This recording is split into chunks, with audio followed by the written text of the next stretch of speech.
But my dad didn't take any stuff. He had his own land. If they came out and started talking at him, he would say, y'all, come on, let's go. Let's go to the house. And I would be glad to hear him say, an old house that a black family used to live in back in the 60s. This house was built on our property in the early 60s. This land was shared by neighbors, my dad's land, our land, and Mr. Jim McPherson's land was here. And it shared, a tree line separated the property. And my dad let Mr. Jim talk him into clearing the tree line, cutting the tree line down. And each year, Mr. Jim would come over further and further on our property. And eventually he built this house for a black family. So who built the house for the black family? Mr. Jim McPherson. He's dead and gone now, although our father is dead and gone also. But my mom outlived my dad probably by about 45 years. So she kept the property and maintained it and everything. And after my daddy passed away, then she rented the land out to another set of neighbors. But this old house, my son is here, and he's cleaning the property up now. The house was neglected after the black family moved out of it. This land was surveyed maybe 4 or 5 years ago, and even though we knew that this house was on our property, we never had it surveyed. Another guy bought the property north of our property, and when he bought that, they surveyed this, and then the truth was told that this house was actually built on our property. And a lady lived here that had a lot of children that my mom kind of helped her look after or whatever.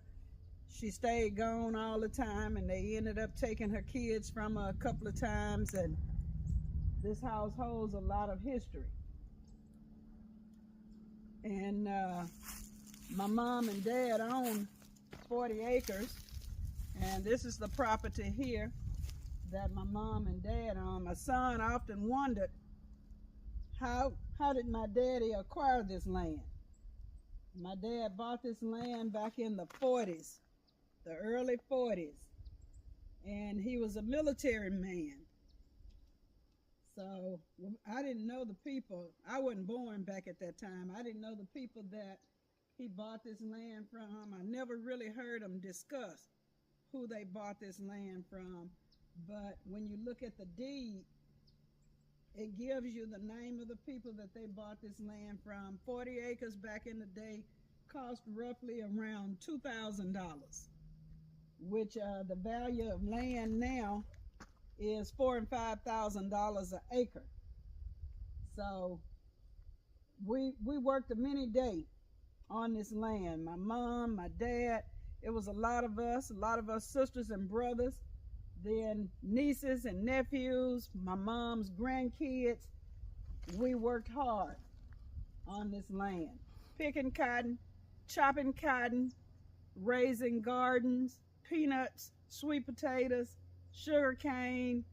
We had animals, we had hogs. I can remember us having a cow. I can remember us having a goat, things of that nature. But we never went hungry, even though it was a lot of us. My mom would cook 3 meals a day, every day. When we came in from school, she had us a meal cooked. Before we went to school, we had breakfast and all of that. So this land is Hawthorne property. My mom and my dad was born in 1918. Both of them were born in January, a couple of days apart. And they were soulmates. My dad died at a very young age, and he left this is the family legacy. And my son is coming back, and he wants to get a few things done. He wants to start, he wants to start gardening and raising chickens and hogs and all of that kind of stuff. I grew up with my mom raising chickens. We killed 19 and 20 chickens at the time, because that's how we lived. We lived off of the farm. We lived off of peas. We lived off of corn that we raised. We lived off of, my dad had a sugarcane patch back in the back. He would take the sugarcane to the mill and have syrup made out of it. And we would kill sometimes 2 hogs at the time. And I hated hog killing day. I didn't like it at all, because I hated fooling with meat for 2 or 3 days, processing it, getting it ready, making sausage, and I hated it. I hated cleaning the chitlins and all of that kind of stuff, but that's how we grew up. That's how we lived back in the day.